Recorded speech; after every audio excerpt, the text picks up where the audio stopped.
Setelah berhasil mengamankan satu orang tersangka pembunuhan pria penagih koperasi yang mayatnya dicor di sebuah ruko di kawasan Maskrebet, Kecamatan Sukarami, Palembang.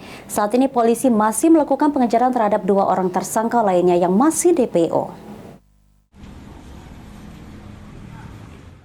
Pongki, satu dari tiga tersangka pembunuhan seorang pria bernama Anton Eka Saputra yang berprofesi sebagai penagih uang koperasi, dibungkus tim gabungan Jatantras Polda Sumsel dan Satreskrim Polrestabes Palembang.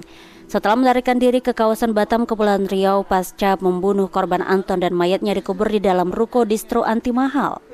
Kapolrestabes Palembang Kombes Pol Haryo Sugihartono mengatakan pelaku pembunuhan ada 3 orang tersangka, yakni Antoni tersangka utama pemilik ruko, Kalf adik iparnya, dan Pongki temannya. Untuk peran tersangka Pongki ini memastikan korban apakah sudah meninggal atau belum, jadi dipukul pakai kunci pas sebanyak 1 kali. Selama masa pelariannya, tersangka Pongki yang merupakan warga 4 Lawang menemui temannya orang Palembang di kawasan Batam.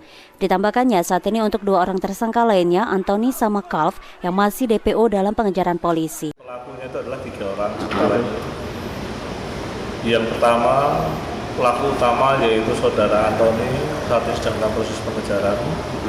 Kemudian saudara Kalf itulah adik ipar daripada saudara Antoni, artinya adiknya istrinya, yang saat ini juga sedang dalam pengejaran. Untuk informasi daripada tersangka saudara Pongki, ide daripada tentunya daripada Antoni selaku pemilik